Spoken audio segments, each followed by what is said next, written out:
10 tambah 8 kan udah lewat 15, Ustaz. Iya. Itu kan tidak mandi, haram kan mandi? Di hari ke-15-nya. Oke. Di sini kan tidak mandi. Ini. Tapi kan udah ada darah 17, Ustaz. Sebelum ada 17, di sini kan dihukumi darah Kuat. Darah kuat. Oh iya. Tadi saya sudah sampaikan kewajiban mandi itu adalah ketika darahnya lemah atau Lebih lemah. lebih lemah. Tidak boleh mandi di darah kuat yang waktu itu dihukumi darah Kuat. yang waktu hari ke-15 pindah ke 16, waktu itu loh. Waktu itu kuat, waktu itu.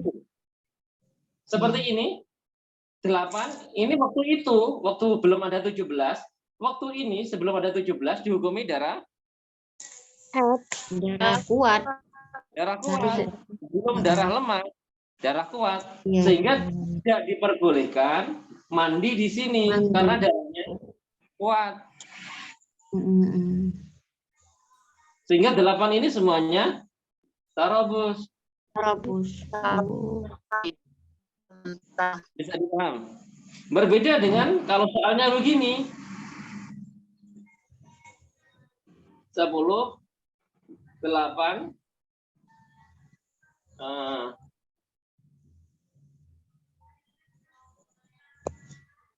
22. Ini kuat, ini lemah. Lemah kan boleh, saya bilang tadi, lemah atau lebih lemah. Maka di sini mandi. Mandi, oh iya.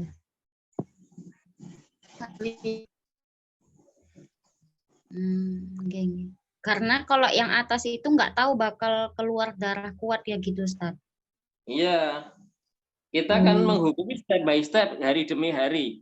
Tidak mungkin darah itu kan keluar langsung 35 hari.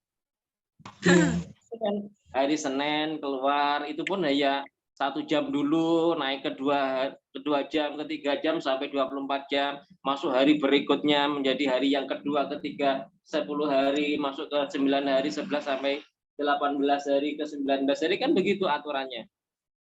Kita menghukuminya adalah hari per hari, saya ngapain tuh hari ini? Besok saya mau ngapain ya? Besok saya dihukumin apa ya? Saya harus mandi apa enggak ya? Itu hari per hari penghitungannya. Bisa dipahami? Seakan-akan ini nyatanya gitu ya, Ustaz.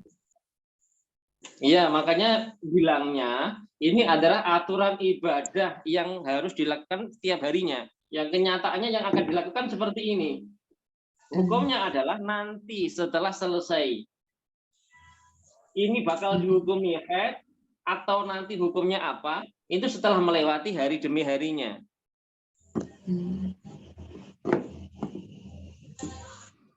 Seringkali seperti ini kan? Ini awalnya dihukumi istihadah, qadha sholat. Ternyata darahnya berhenti di sini. Enggak jadi, hukumnya menjadi haid.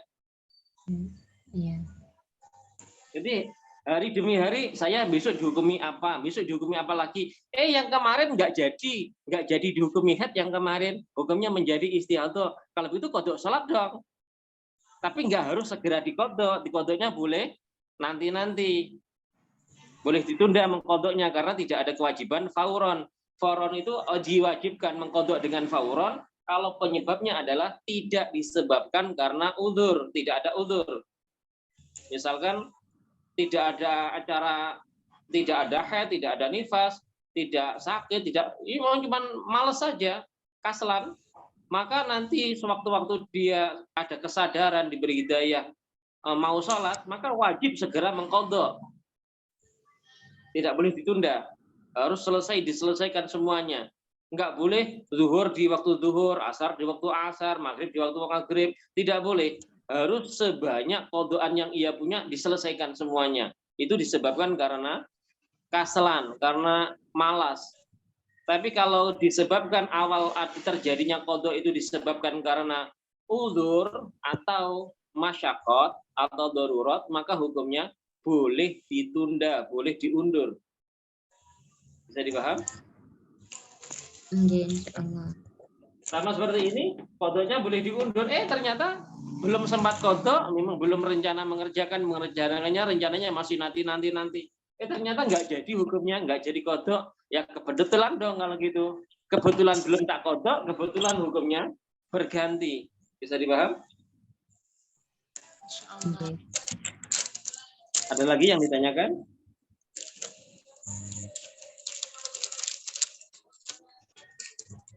Maaf sebelumnya ini, sebelum dilanjutkan. Mau tanya. Sebentar. Tadi tentang Ya, kodok itu sebentar. kan. Iya, sebentar. Ini tidak saya masukkan ke bab yang ketiga dulu. Saya khawatir karena bab haid istihadah itu satu bab dengan bab yang lain itu berkaitan. Jika bab satu belum benar-benar hafal, belum benar-benar apa ya bahasa Jawanya? Lanyah itu apa bahasa Indonesianya? Ya, Pak. Apa? Luar kepala. Hafal di luar kepala. Kalau belum di luar kepala ke pemahamannya, kok masuk bab kedua? Bab kedua belum sampai di luar kepala, masuk bab 3. Pasti semakin masuk bab seterusnya akan semakin bingung, tambah bingung. Nanti kalau semakin hari tambah bingung, kalau ada majelis Zoom pasti nggak akan ikut. Karena bakal bingung pasti. Iya, Ustaz. Ini masalah bingungkan, ya sudah nggak usah masuk aja. Karena bingung mendengarkan keterangan. Belum luar kepala, Ustaz. Ya. Belum masuk ke bab 3 dulu, sebelum bab 1, 2 sampai di luar kepala. Paham maksud saya? Iya, Ustaz. Iya, tadi yang mau bertanya gimana? Tentang kodok itu tadi. Ya. Jadi kan macam kayak di pesantren gitu kan. Dia punya hutang sholat. Tapi kan jam-jam itu kan dia harus masuk majelis kayak gitu kan. Sehingga kalau seumpama kodok sholat duhur, dia kodok duhur, asar gitu kan. Itu kayak gitu termasuk udur buat itu. Itu penyebab adanya kodok karena apa? Ya seumpama dulu sebelum masuk pesantren nggak sholat seumpama. Nah, kalau begitu di keadaan seperti itu, bunyainya atau pengurusnya harus lapang dada, tidak memasukkan anak tersebut ke majelis belajar dulu agar menyelesaikan kodoknya, karena itu lebih wajib daripada tolabul ilminya. Kecuali tolabul ilminya itu juga tolabul ilmi yang wajib. Misalkan dia secara sholatnya saja belum bisa toh, Fatihahnya saja belum lancar, Fatihahnya masih belum fasih, masih banyak yang salah. Kalau begitu ya tetap masuk majelis untuk belajar yang fardhu ain, nanti juga di sela-selanya mengkodok. Tapi kalau cara aturan sholatnya sudah tahu, sudah benar, yang wajib-wajib dia sudah mampu untuk melakukan, artinya tidak ada kesalahan, maka pengurusnya harus meluangkan waktu untuk dia, khususnya untuk dia, untuk menyelesaikan kodok sholatnya sampai selesai dulu. Baru nanti kalau sudah selesai kodoknya, dimasukkan majelis tolabul ilm. Bisa dipahami? Karena tolabul ilmi yang bukan wajib, itu hukumnya sunnah. Sunnah dengan wajib pasti akan beda hukumnya. Cuma kadang mikirnya gini Ustaz, biar nggak terlalu masyakot gitu loh. Jadi kan kalau duhur nanti kodok duhur, asar kodok asar, maghrib kodok maghrib, itu kan ringan rasanya. Ya, itu untuk orang yang penyebabnya tidak karena uzur. Kalau karena uzur itu konsekuensinya begitu. Wa yubadiru fauran wujuban, itu di kitab Fathul Mu'in begitu. Di Fathul Mu'in wa yubadiru fauran wujuban. Jadi diwajibkan bi'udhrin, kalau penyebab fawati sholahnya itu karena uzur, maka fauran atau yubadiru itu wajib.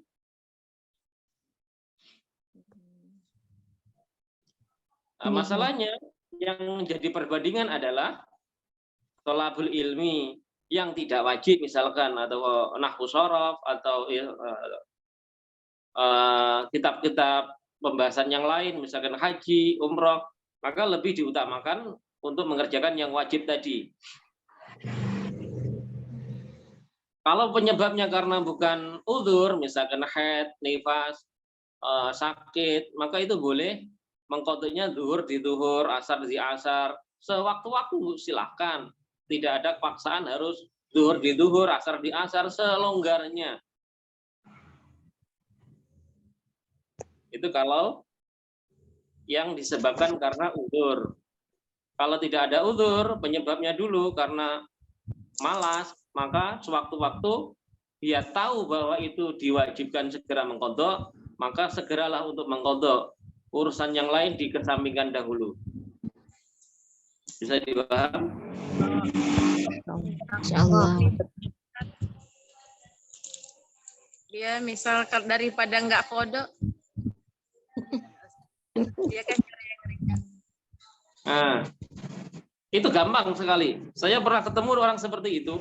Alasannya, Bapak, daripada saya nggak kodok. Nah, kalau begitu, begini saja. Ini sekarang masih diberi oleh Allah kehidupan, masih diberi nyawa, diberi kesempatan. Sekiranya pingin mengkodok zuhur di zuhur, asar di asar, mengenyampingkan apa?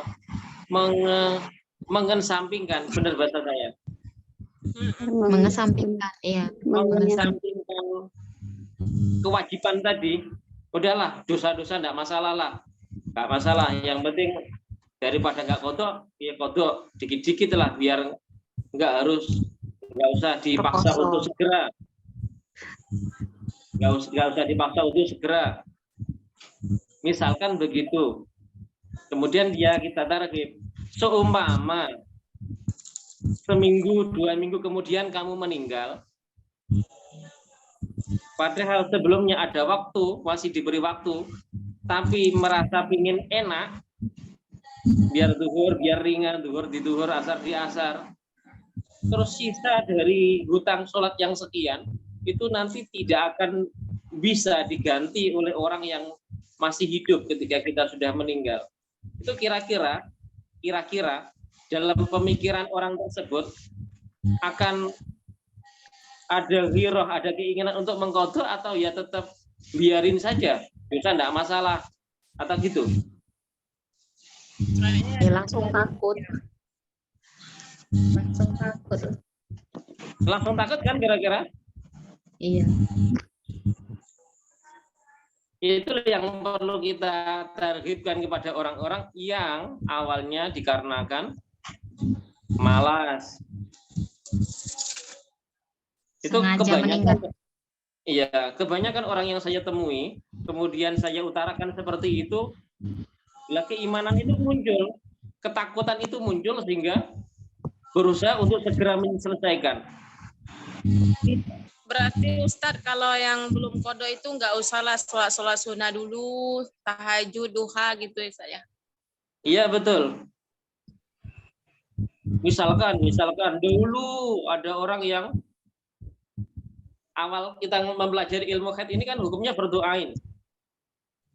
Bagi orang yang tahunnya sudah terlanjur, sudah agak usia, sudah 40 tahun baru tahu, 30 tahun baru tahu, berarti amal yang sebelumnya kan banyak yang salah kan? Terus kodoknya gimana? Iya. Berarti kan banyak kodok yang dulu-dulu yang belum dikerjakan. Kesalahan-kesalahan yang dulu yang belum dikodoi.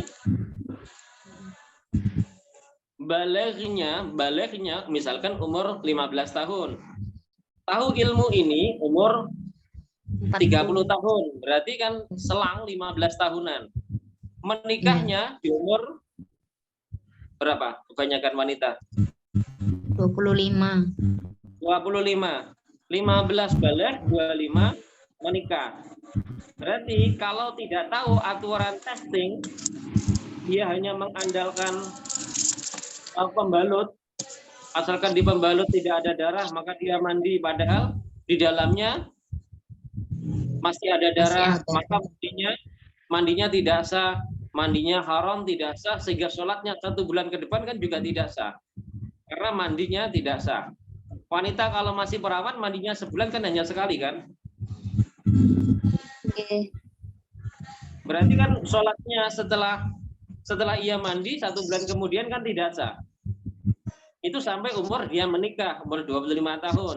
Berarti 10 tahun sholatnya harus diulangi. Allah.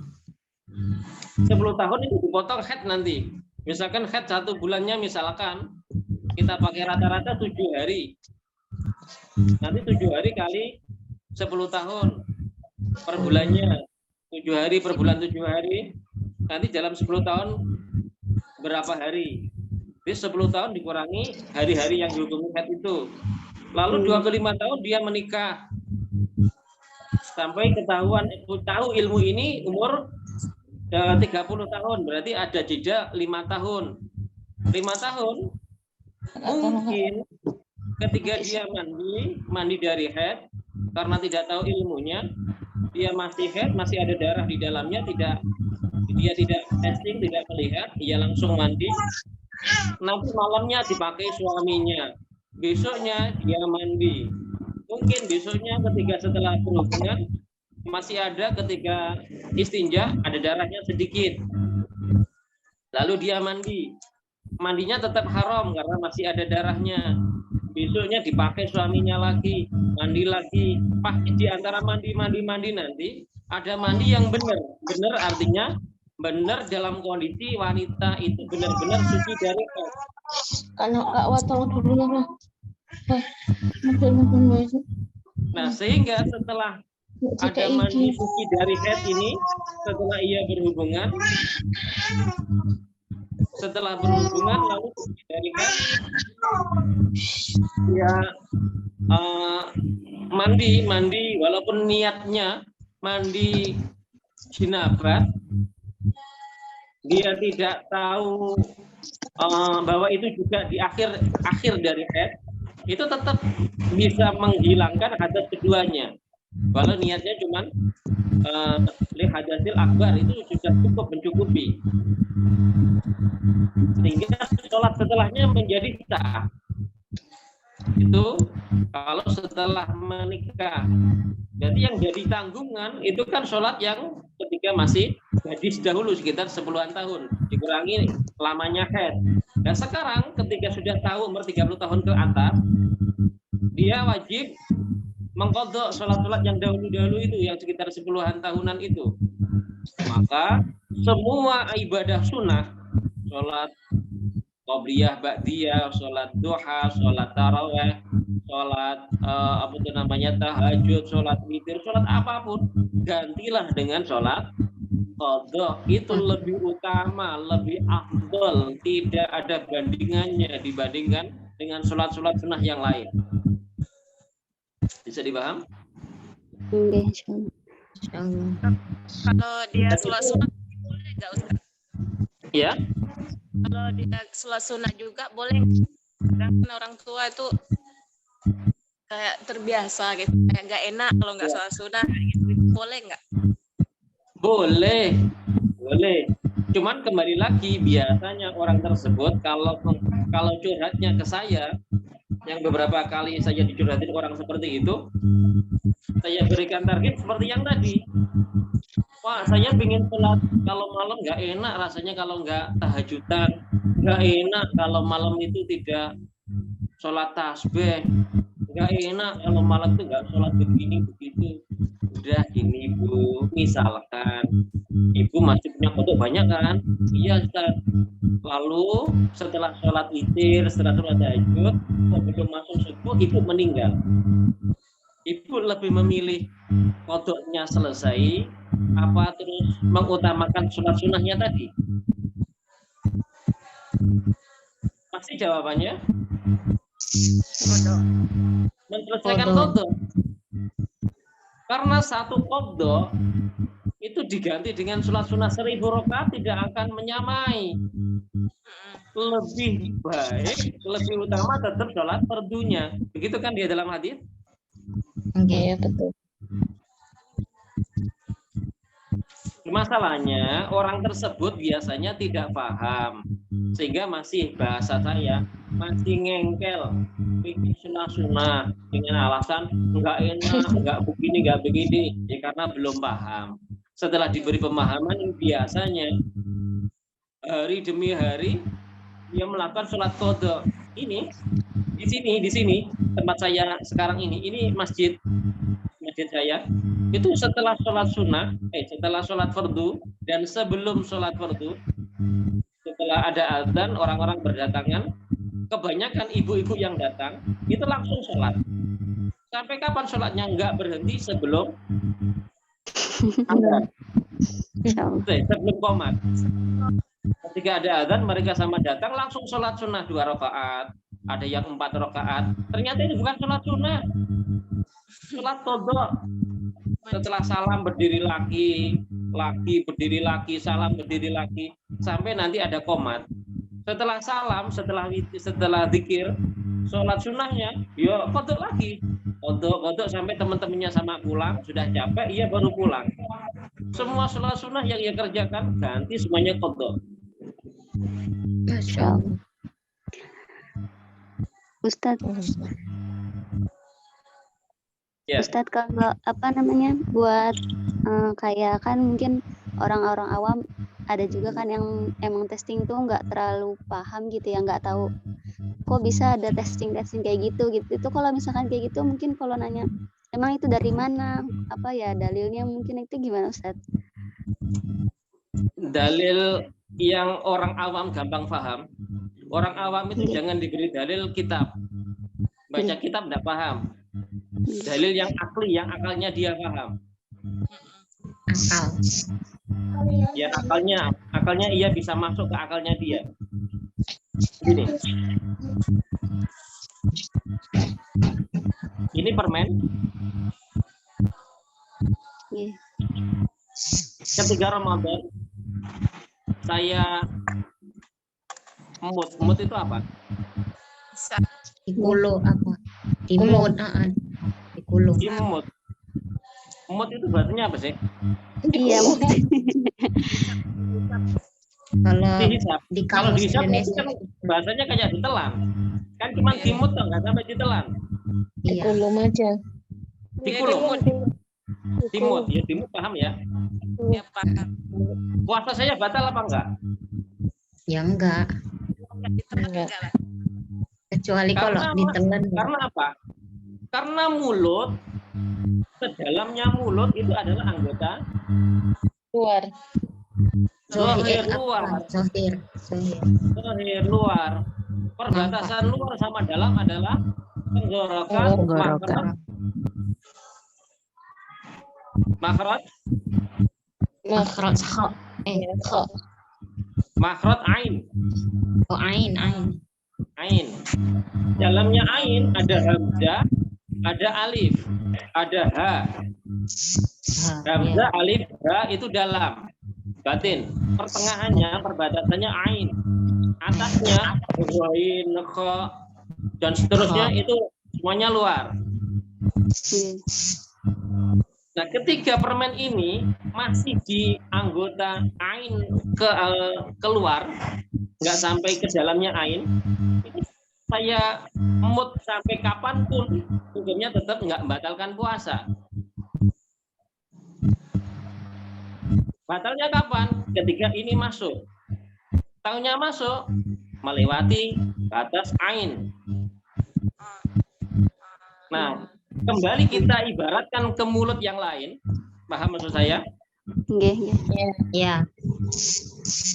Ketika darah, ini anggap darah itu berada di mulut luar, ain keluar, air ke zahir, ghain, fa dan semacamnya, itu berarti dia dihukumi keluar darah atau tidak keluar darah. Keluar darah. Keluar. Darah itu kan berasal dari dalam kan? Iya. Kalau sampai ke batas anggota ghain, fa, qaf, kha, itu berada maka dihukumi Keluar darah. darah. Maaf, pembalutnya itu kan di sini. Iya. Kalau pembalutnya bersih, tapi di dalamnya yang di bagian ain, ghain, qaf dan semacamnya, itu di situ ada darah yang dia tidak mencoleknya karena tidak pernah tahu di dalamnya itu ada darah apa enggak ada tahu itu hukumnya colek-colekan. padahal dia dihukumi sedang keluar darah karena hanya mengandalkan bersihnya pembalut, berarti mandinya sah apa enggak? Enggak. Nah, dari akal seperti itu kan insya Allah orang awam yang setahu saya, kebanyakan saya menerangkan itu masuk ke akalnya, paham. Bahasa lain, misalkan itu masih agak susah, tetap pakai mulut yang atas. Orang muntah yang disengaja itu kan membatalkan puasa. Sampai berapa bahasa dikatakan muntah? Itu kan sampai ketika kotoran dalam tubuh itu keluar sampai Keluar mulut. zahir, sampai ke setelah in, misalkan wain fa. Kalau sampai ke situ namanya membatalkan puasa. Misalkan ada orang muntah sampai ke mulut, sampai ke lidah, sampai ke ilat, itu benar lidah ya? Iya. Ya, sampai ke mulut lidahnya ke situ. Tapi karena di luar, mulut luar, dia begini kan, oh mulut saya kan bersih. Yang tempat ini misalkan ini tempat pembalutnya tadi, ini kan bersih. Berarti saya kan nggak muntah dong. Berarti puasa saya nggak batal dong, begitu kan? Padahal puasanya batal. Sama seperti itulah ketika di pembalut sini bersih, di dalamnya yang bagian zahir ada darah, itu dinamakan masih keluar darah. Itu kalau di situ mandi tidak sah karena masih ada najis di situ. Begitu juga orang sholat itu kan harus suci dari najis. Bisa dipaham? Ketika di mulutnya tadi ada sesuatu yang dimuntahkan sampai ke mulut, tangan yang luar diginikan bersih, kemudian dia sholat, sahkah sholatnya? Enggak. Karena di mulutnya ada Darah. ada najisnya, hadits muntah tadi. Kalau misalkan itu yang mulut atas, bisa dipaham? Oke. Kan harus disucikan dahulu kalau misalkan itu muntah. Kalau misalkan itu haid, ya haidnya dibersihkan dahulu. Artinya biarkan sampai nakok, sampai berhenti, sampai dihukumi nanti keputihan. Ya. Afwan, ini udah mau habis waktunya, mau dilanjut lagi atau bagaimana? Oh iya, lagi saya ketiga saja tanya jawab ini sampai ini saja. Baik, Ustaz. Ya. Bisa dipahami ini? Jadi untuk memahamkan orang-orang awam seperti itu.